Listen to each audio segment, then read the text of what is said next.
ओम शांति। आपका प्रश्न है, आज की मुरली में आया शिव बाबा अर्थात भगवान के संग का रंग लगा हुआ हो तो सब बुराइयां सहज ही परिवर्तन हो जाएगी, ये समझना है। उत्तर है, वैसे भी दुनिया में कहावत है ना, जैसा संग वैसा रंग। तो लेकिन ये पता नहीं है कि कौन सा संग कैसे लगता है। पहले के ज़माने में सिर्फ फ्रेंड, माँ बाप, भाई बहन, आसपास वालों का संग का रंग लगता था, लेकिन आज संग किसका हो गया है? टीवी, व्हाट्सएप, मोबाइल, इसका संग लग गया, जो वो संग से भी बुरा संग है, क्योंकि इस चीज को हम देखते हैं आंखों से, और जब हम आंखों से देखते हैं कोई भी चीज, वो जल्दी सबकॉन्शियस में चला जाता है। और सारा दिन बच्चों से लेकर बूढ़ों तक सभी चीज में अच्छा भी आता है, नेगेटिव भी आता है, लेकिन सबको क्या अच्छा लगेगा? नेगेटिव। गेम्स, फाइटिंग वाली गेम्स, क्या क्या न्यूज़ देखते हैं, क्या क्या आता है, हर एक चीज पर लोगों को मसाला तेजदार रखते हैं, तभी सब देखते हैं ना। सीरियल, सबको सीरियल अच्छी लगती है। अभी सीरियल में कौन आते हैं? पहले के रामायण में, महाभारत में एक ही मंत्रा और शकुनी थी, शकुनी मामा था। अभी हर सीरियल में आप देखेंगे तो ऐसा ही करते हैं ना। तो संग का रंग बहुत बहुत महत्व की चीज है, और हमें पता चलना चाहिए कि कौन सा संग का रंग लगने से हमें फायदा होगा। किसी ने बहुत अच्छा एक बार प्रश्न पूछा था कि सत्संग और मंदिर में जाना क्यों जरूरी है, और दोनों में क्या अंतर है, क्या फायदा है। तो देखो, मंदिर में जाने से दिल की हुई जो प्रार्थनाएं हैं, दिल की हुई है, मुख से नहीं, वो इच्छाओं की पूर्ति होती है। लेकिन सत्संग में जाने से इच्छाओं का नाश होता है, और ऐसा भाग्य बनता जो बिना इच्छा किए ही सब कुछ प्राप्त होता है। तो यहाँ सत्संग का अर्थ ये नहीं है कथा सुनना सिर्फ, ये अलग चीज है। संग, तो हम जब भगवान का संग का रंग लग जाता है तो उसकी सारी शक्तियां हमारे में आना शुरू हो जाती है। हम पॉजिटिविटी से भरपूर हो जाते हैं, सारे गुण एक्टिव हो जाते हैं, संचित कर्म भस्म हो जाते हैं, तो इच्छाओं रहती ही नहीं, बिना इच्छा किए ही सारी प्राप्तियां होती है। यही अभी भगवान यही बात तो सिखा रहे हैं कि कैसे हम उनका संग करें और उसका रंग लगाना है, दोनों करना है। तो इसके लिए जरूरी है हमारी बुद्धि की लाइन क्लियर करना, और उसका मूल पॉइंट ही है कि हम अपने को आत्म अभिमानी बनाए। आत्मिक स्थिति में स्थित होना, स्मृति बनाना बहुत आवश्यक है।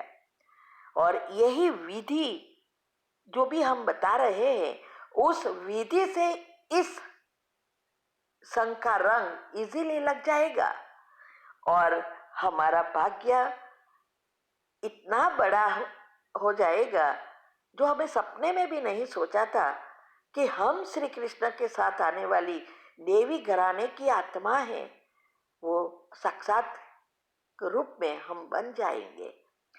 इसीलिए कहा कि जब हम पॉजिटिव बनते जाते हैं, पॉजिटिव थिंकिंग करते हैं, ऑटोमेटिक नेगेटिव चीजें खत्म होती जाती है। हमें व्यर्थ या बुराइयों को खत्म करने की मेहनत नहीं करनी है, हमें ऊपर से अच्छा भरने की मेहनत करनी है। तो ऑटोमेटिक बुराइयां, नेगेटिविटी सब समाप्त हो जाएगी। तो जरूरी बस एक ही चीज की है कि भगवान का संग का रंग लगाना है, क्योंकि वो एक ही है जो सदा पवित्र है, कभी भी जन्म मरण के चक्कर में नहीं आते। हम सब जन्म मरण के चक्कर में आते हैं, देवी देवता सहित। तो हर एक की कर्म की भोगना होती ही है, क्योंकि संकल्प चलता है और प्रकृति से मिक्स होते हैं। इसीलिए अभी समय है भगवान के संग का रंग लगाकर हमारी ओरिजिनल स्थिति को फिर से प्राप्त करना है। ठीक है। ओम शांति। आपका प्रश्न है कि मुरली में आया कि जब दूसरे धर्म स्थापक आते हैं तब उनके धर्म की आत्मा होती नहीं है, तो वो धर्म स्थापन कैसे करते हैं, किस धर्म की आत्मा में प्रवेश करके आती है? उत्तर है, देखो, कर्म की गति में नियम है कि कोई भी आत्मा जब परमधाम से पहली बार आती है तो वो कभी भी दुख नहीं भोग सकती, उसको संपूर्ण सुख होता है, भले वो कलयुग की अंत में आए। तो जो धर्म स्थापक है वो भी पहली बार ऊपर से आते हैं, तब उसके पास बहुत शक्ति है। और अभी बाबा का ज्ञान सबको पता है, भले बुद्धि में बैठने का नंबरवार है, लेकिन ये जो भी शास्त्रों वगैरह बने हैं कैसे बने, इसी बात पर है ना। सबको प्रेम करो, झूठ नहीं बोलो, सच बोलो, ये सब ही कहते हैं ना। तो ये इसका मतलब यह हुआ कि वो धर्म की आत्मा जब आती है तब वो पवित्र है।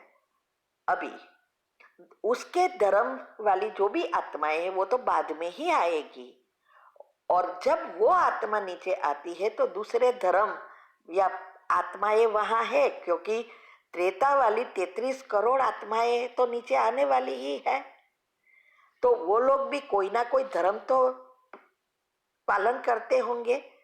तो अभी वो आत्माएं यहाँ है और कोई नई धर्म की स्थापना होती है तो डेफिनेटली उसके जीवन में विरोध करने से बहुत तकलीफें आती है।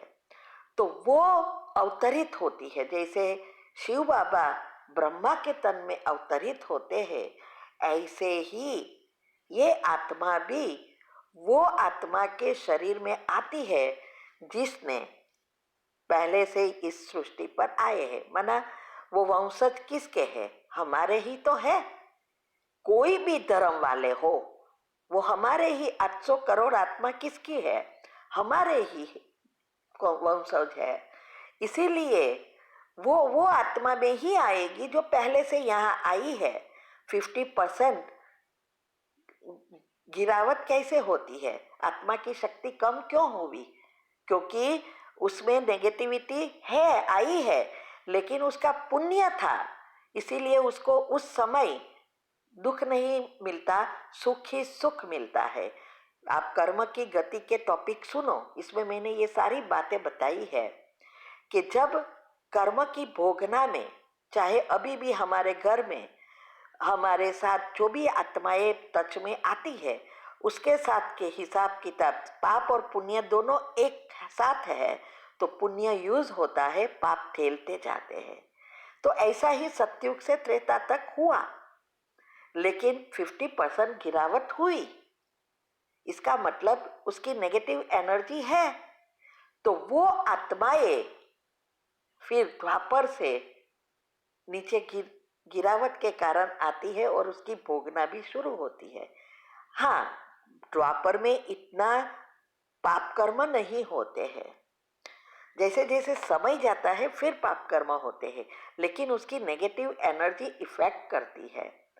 तो इसीलिए वो हमारे देवी देवता घराने की आत्माओं में ही वो प्रवेश करके ये धर्म की स्थापना करती होगी, क्योंकि ब्रह्मा बाबा भी तो श्री कृष्ण की आत्मा है, तो उसमें प्रवेश करते हैं। इसीलिए ये बहुत बहुत गुह्य राज है। जब तक हम इस बातों को बुद्धि से क्लियर नहीं करते, माना बुद्धि को शुद्ध पवित्र बनाना पड़ेगा। इसके ही 8 ग्रुप का मैं जो कहती हूँ वो इसीलिए है कि 8 ग्रुप का रोज करने से ऑटोमेटिक हमारी बुद्धि में से, स्थूल में से सूक्ष्म में जाएगी, आपके अंदर से सारी बातें बाहर आएगी। ठीक है। ओम शांति।